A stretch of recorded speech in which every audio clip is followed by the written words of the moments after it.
Hello, great souls. Welcome to our living Satsang talk, reflections on Autobiography of a Yogi. Let's begin together with a prayer.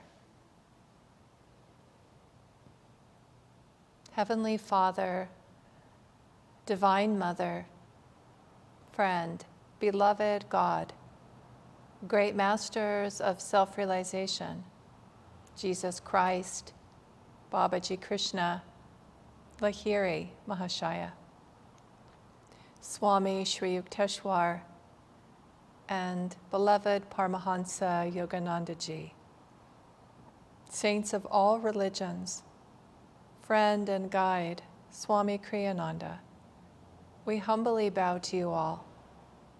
Guide us in our time together. Help us to dive deeply into this sacred book, to receive the teachings, the blessings that are offered here, to apply them to our journey, and to share them freely with all. Om, peace. Amen. Okay, so today we are finishing the chapter. I'm going to give you the number, chapter 25, and the title of the chapter is Brother Ananta and Sister Nalini.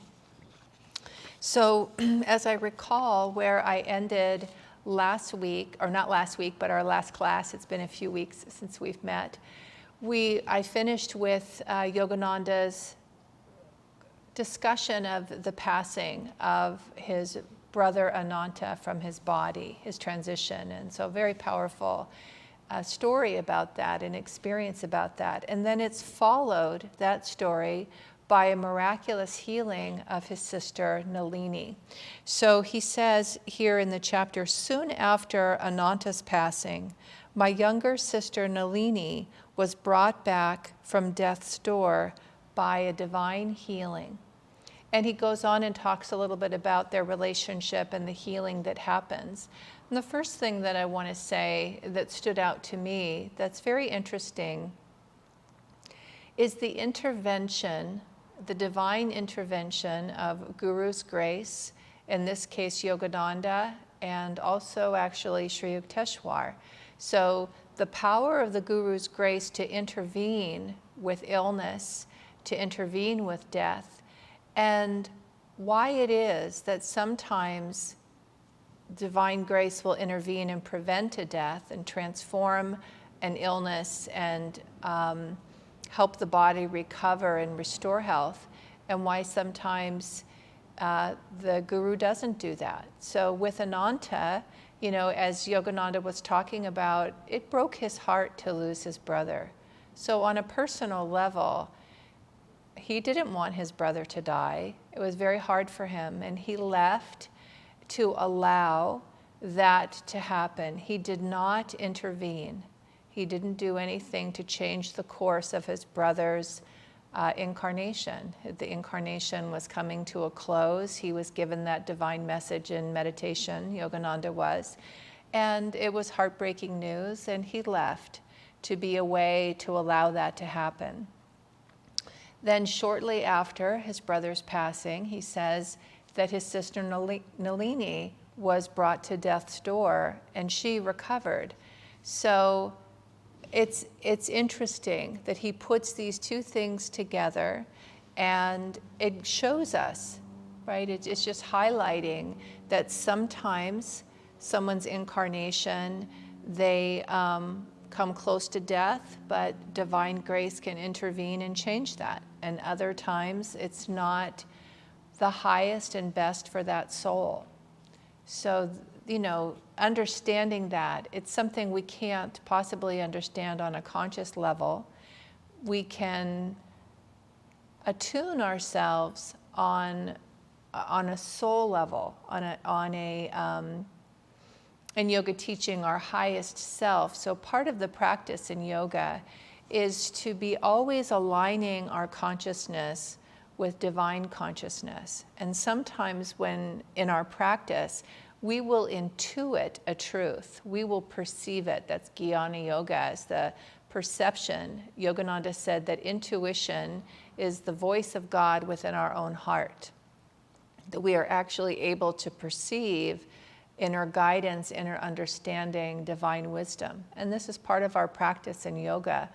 Yesterday was the anniversary of Swami Kriyananda's discipleship, September 12th, and we celebrate that every year as a very powerful moment, not only in his life, but how that blessed all of our lives, because he became a direct disciple of Yogananda and was faithful in that discipleship for the whole rest of his life. He was a young man, I think the age 24, I'm not sure, but young 20s when he met Yogananda, became a disciple, and dedicated the rest of his life, he lived into his 80s, to sharing these teachings. So a great blessing for all of us. And his primary role that he saw and spoke about was to show what discipleship looks like. And a huge component of what that is attunement.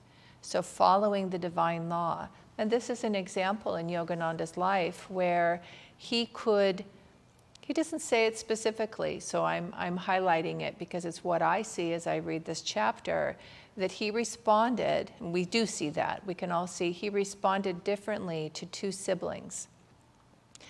Another thing that's very interesting, that he gives a little bit of a backstory about his relationship with Nalini. Now, he did also have a challenging relationship with Ananta, but by the time Ananta passed, it seems they really had a beautiful relationship. So with Nalini, what he said is that they teased each other, right? They got into these quarrels as children. And Yogananda was very thin as a child, and he said Nalini was thinner still. And one of the ways he would tease her was about her thinness. Both of them were uncomfortable with being so thin. It was something that, but for her as a young woman, and then later she gets married, it was considered very unattractive to be that thin. And Yogananda was unkind about it. He says that he, was merciless in teasing her, and then he carried that he became fast friends with her. She was betrothed, it was an arranged marriage, and her husband was a physician. So he teased his brother-in-law about marrying a woman that was, looked like a cadaver, is what he said, right? And the brother-in-law, they joked about it, which I can only imagine was very hard for Nalini.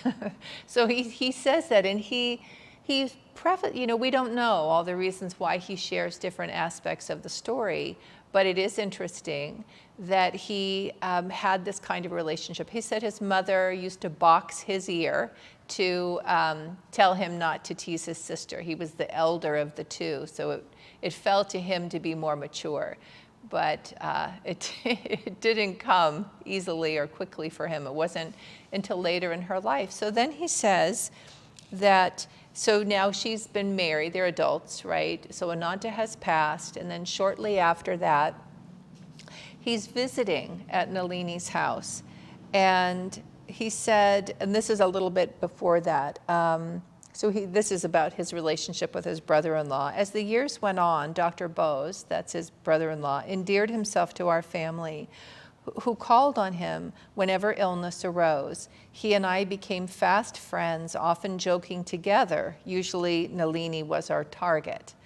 So then he goes on, and he says he's visiting the house, and he was there, and then he was going to leave without interacting with his sister, and then she called to him, and she said, "Dear brother," actually she said, "Brother, come here." So she was upstairs.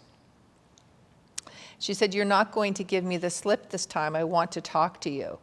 And he goes up the stairs, and to his surprise, she was in tears, and she says, "Let us bury the hatchet." And these are her words: "I see that your feet are now firmly on the spiritual path. I want to become like you in every way." Very powerful that she says this. She added hopefully, you are now robust in appearance. Can you help me?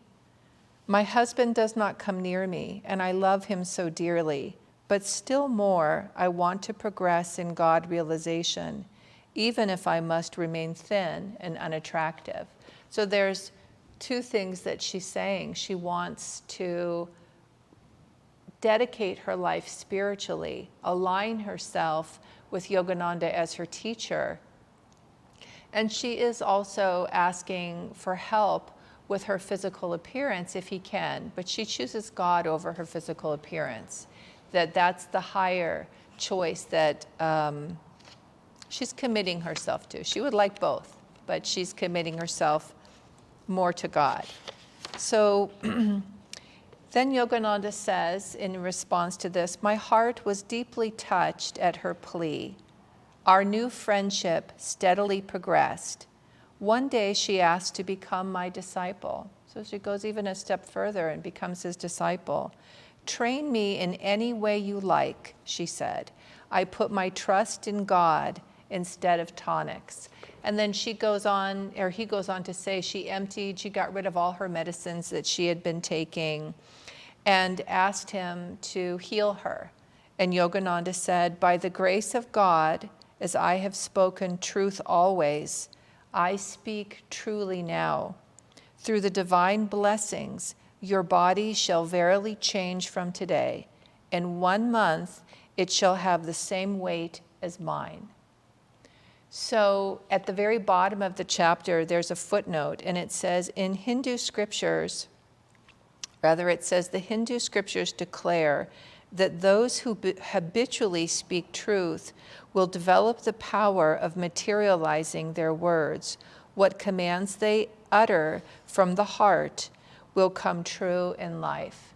The fact that it says from the heart speaks to me of sincerity. So when they're speaking, but this is true of a master's. This is one of the things that is said about masters and also of saints, that they have developed the power that comes from living in truth and only speaking truth. And so Yogananda, the two things here, he says, as I have spoken truth always, I speak truly now.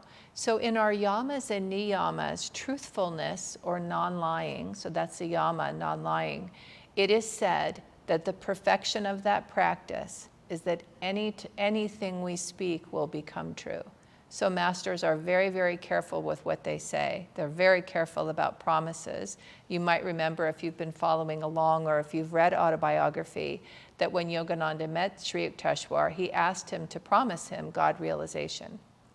And they had what Yogananda describes as a tussle, an energetic tussle, because Sri Yukteswar is a master. If he said, this will happen, it will happen.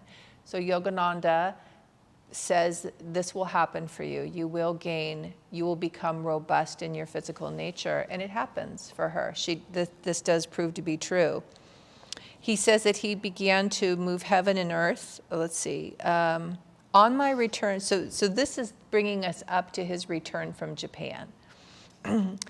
He says, these words found from my heart found fulfillment. In 30 days, Nalini's weight equaled mine. The new roundness gave her beauty. Her husband fell deeply in love. Their marriage which began so inauspiciously, turned out to be ideally happy.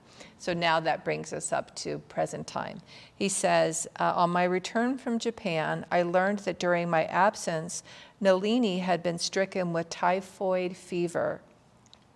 I rushed to her home and was aghast to find her reduced to a mere skeleton, and she was in a coma. So gravely ill. He goes on to talk about conversations he had with her husband, who is a physician, who said that in terms of medicine, there was nothing that could be done for her. They had done everything they could, and it was hopeless at this point.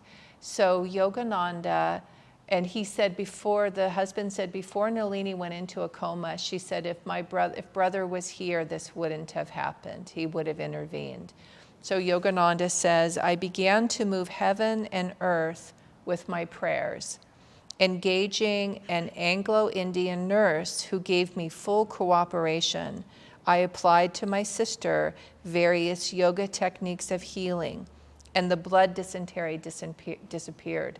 There were still some other problems, so he goes on and talks about that. he says to his brother-in-law, "She will recover. In 7 days, her fever will be gone." So a week later, he's thrilled to see that Nalini opens her eyes and gazes at him in loving recognition. I'm going to go down a little bit further.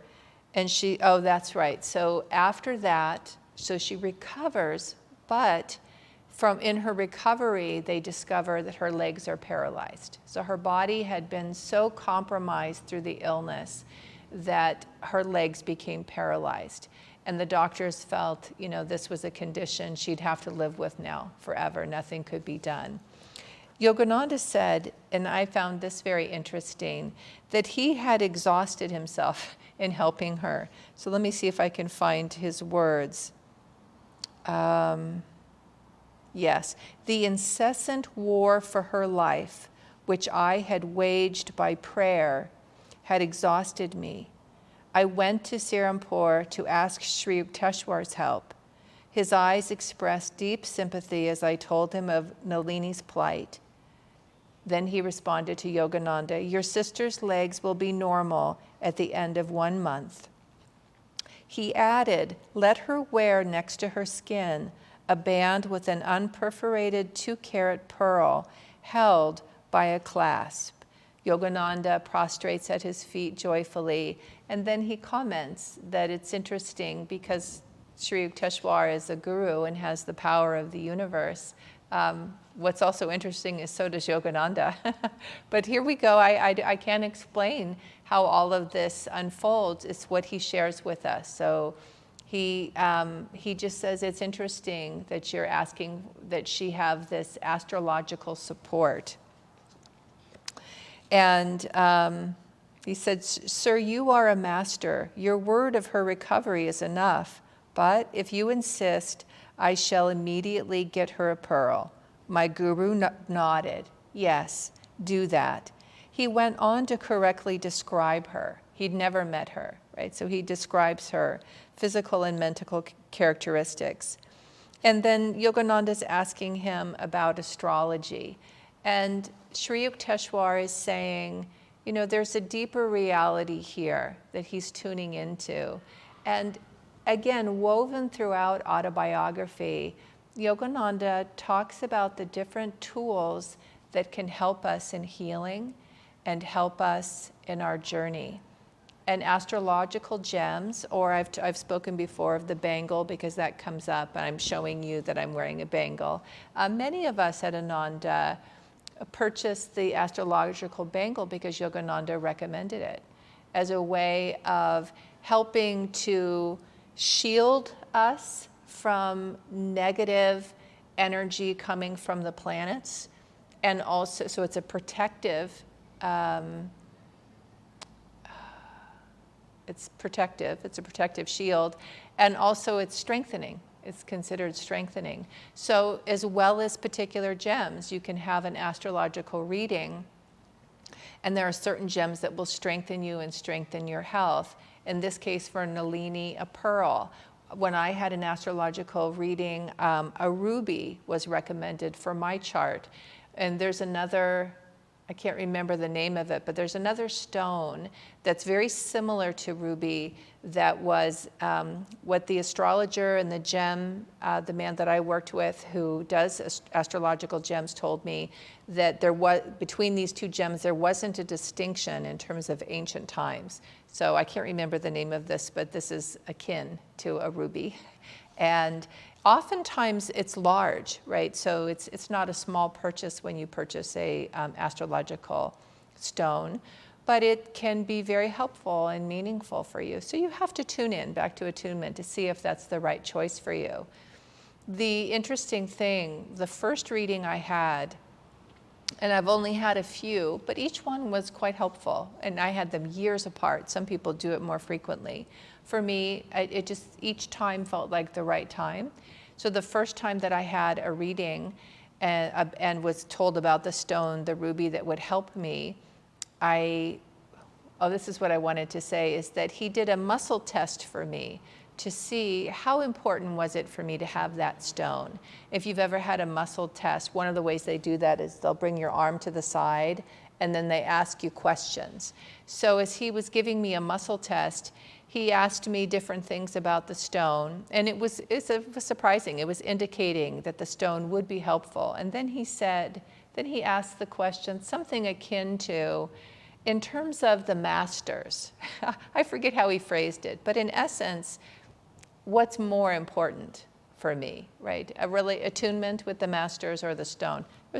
My arm became so strong around attunement. It was surprising to me. And he smiled. He said, well, obviously, and he also would know that. I'm not even sure what possessed him to ask the question, but he said, obviously the masters are more important in your life than an astrological stone. So that's going to be the more important thing for you, but a stone would be helpful. And it was just an interesting thing to show me, because with those kinds of tests with the body, it was very clear to me, you really hold your arm out as strongly as you can, and then it changes with certain questions. So all of this it's fascinating, and it can be helpful. Right? So Yogananda gets a pearl for Nalini. And he goes on to say, I returned to Calcutta and purchased a pearl for Nalini. A month later, her paralyzed legs were completely healed. Sister asked me to convey her heartfelt gratitude to my guru. He listened to her message in silence, but as I was taking my leave, he made a pregnant comment. Your sister has been told by many doctors that she can never bear children. Assure her that in a few years she will give birth to 2 daughters. Some years later, to Nalini's joy, she bore a girl, followed a few years by another daughter. And then she said to Yogananda, your master has blessed our home, our entire family. The presence of such a man is a sanctification on the whole of India. Dear brother, please tell Sri Yukteswarji that through you, I humbly count myself as one of his Kriya Yoga disciples. Very, very beautiful, very powerful, and so significant that, well, there's so many pieces in the story.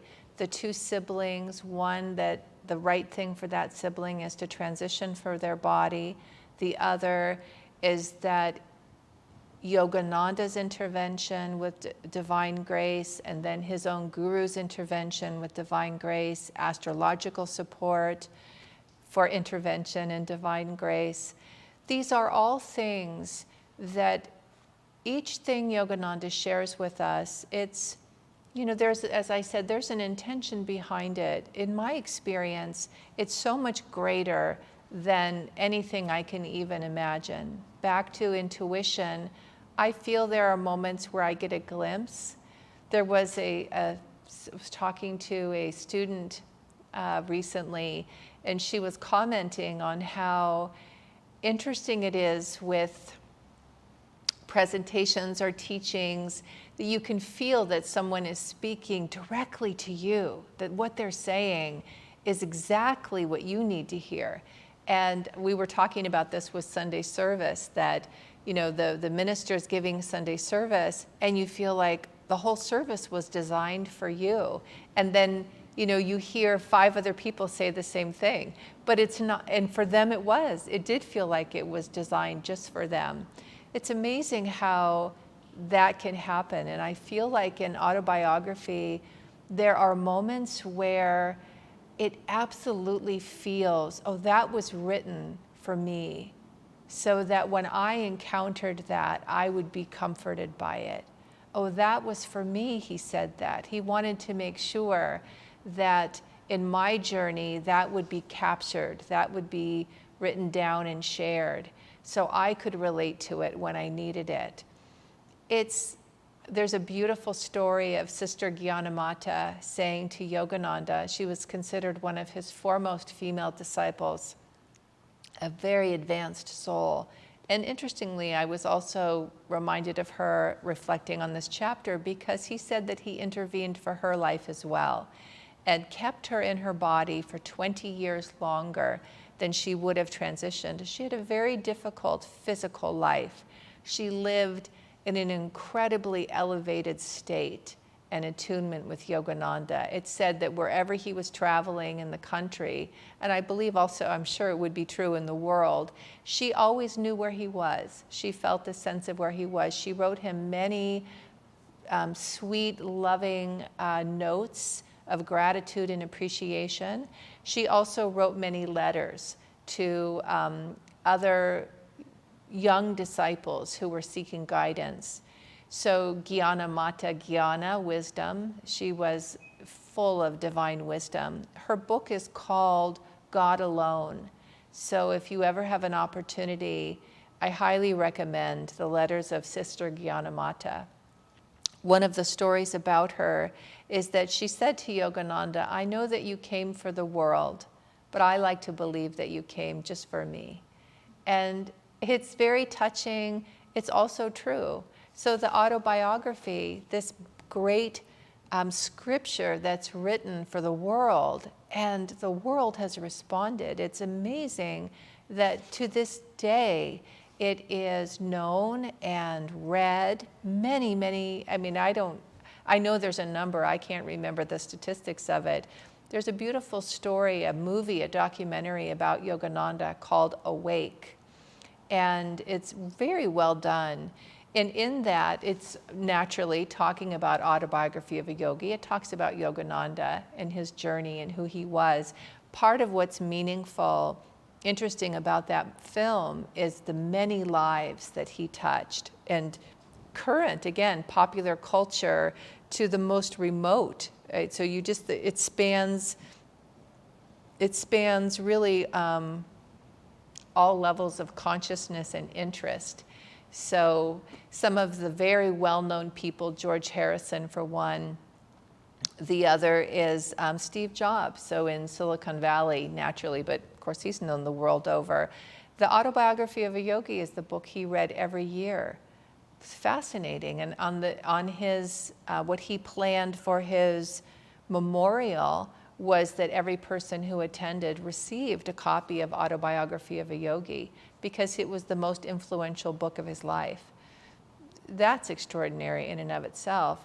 And the reason I'm talking about that is that this is a book written for the world, and yet I do believe it's written for each one of us individually.